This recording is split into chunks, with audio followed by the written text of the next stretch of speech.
দেখেন, আমাদের সরকারি সুযোগ সুবিধা যা আছে এটা বাংলাদেশে বর্তমান প্রেক্ষাপটে এটা যথেষ্ট। সরকার তার মতো সাহায্য সহযোগিতা করতেছে, সরকারি হাসপাতালে চিকিৎসা হচ্ছে, কিন্তু যারা গরিব মানুষ তারা তো এত সরকারি সুযোগ সুবিধা নিতে পারতেছে না। তো সেজন্য আমাদের মাথায় নির্বাচনের আগেও আমরা বলেছি যে আমরা কিছু কিছু হেলথ ক্যাম্প করব। যারা অর্থশালী, এই যে মেহেদি যে কথা বললেন যে আমি একজন ডাক্তার, আমার বিবেক বলে যে আমি নিজে রুগী দেখতে পাচ্ছি না, কিন্তু আমি যদি একটা এখন ফ্রি মেডিকেল ক্যাম্প করে দিই, কিছু গরিব মানুষের যদি সুচিকিৎসা হয়, খারাপ তো সে আমার সাথে আলাপ করেছে, আমি বলছি এটা ভালো উদ্যোগ, তুমি করো। তাই ধারাবাহিকতা এটা শুরু হয়েছে।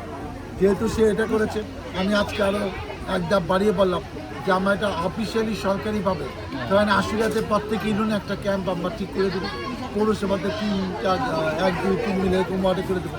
এরকম যদি আমরা এটা মেনটেন করতে চাই, আমি মনে করি সরকারের পাশাপাশি বেসরকারি উদ্যোগে করলে আসলে যারা অবহেলিত, বঞ্চিত, যাতে ওরকম টাকা পয়সা নাই, তারা কিন্তু এখান থেকে অনেক উপকৃত হবে।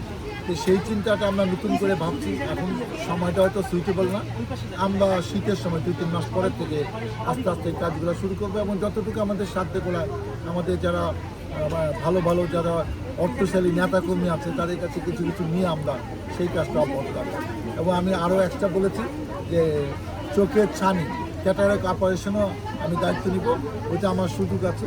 সেটা আমি করলে মনে হয় যে কোনো উপজেলা এইভাবে রেগুলার হয় না, হয় বছরে 1-2টা হয়, কিন্তু আমি বছরে 20টা করবো এরকম কোনো উপজেলা করে নাই, কিংবা করবে কিনা জানি না।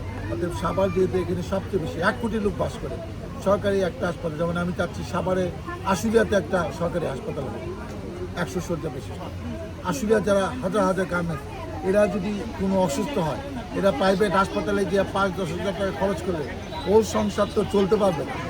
অর্থাৎ সরকারি হাসপাতালের প্রয়োজন আছে, এবং আমরা যদি এগিয়ে আসি তাহলে মনে হয় ন্যূনতম সেবা আমরা ঢাকা 19-এ ভোটারদের দিতে পারবো। সেটি আমাদের পরিকল্পনা। ধরেন আজকে এটা প্রথম কার্যক্রম আনুষ্ঠানিকভাবে শুরু হলো, আপনাদের সহযোগিতা পেলে আমরা পরিকল্পিতভাবে এগিয়ে গেলে সত্যিকার অর্থে দুস্থ, অবহেলিত, বঞ্চিত গরিব মানুষরাই এই স্বাস্থ্যসেবা পাবে, এতে কোনো সন্দেহ নেই। আচ্ছা, আর একটা ছোটো প্রশ্ন, আশুলিয়ার জন্য যে হাসপাতালের কথা বললেন, এটা কি উদ্যোগ নেওয়া, আপনি কি উদ্যোগ নিয়েছেন নাকি? সংসদে বলেছি এটা উদ্যোগ নিব, কারণ এটা একটা অন্যতম গুরুত্বপূর্ণ দাবি। কারণ ওইখানে হাজার হাজার গার্মেন্টস যাওয়ার জায়গা নেই। প্রাইভেট হাসপাতাল আপনি বলেন 10,000 টাকা দিয়ে যদি কোনো একটা চিকিৎসা হয়, সে বেতনই পায় হয়তো 15,000, 18,000, 22,000, ওই সংসার তো তার চলবে না। এটা নিতে হবে, এগুলো আমি সরকারকে বোঝাতে পারবো বলে আমি মনে করি।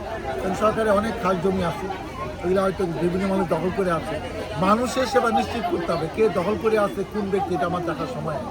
আপনারা অপেক্ষা করুন, নতুন সরকার আসছে, আমিও নতুন এইবারের জন্য সংসদ সদস্য হিসাবে আমরা এটা 1 বছরের মধ্যে দেখবো যে আপনি একটা স্পট ঠিক হয়ে গেছে, মন্ত্রী ভিজিটে আসছে এবং মন্ত্রী ঘোষণা দিচ্ছে এখানে হাসপাতালে অপারেশন হবে। আমি আশাবাদী। মেহেদি ভাইয়ের একটু না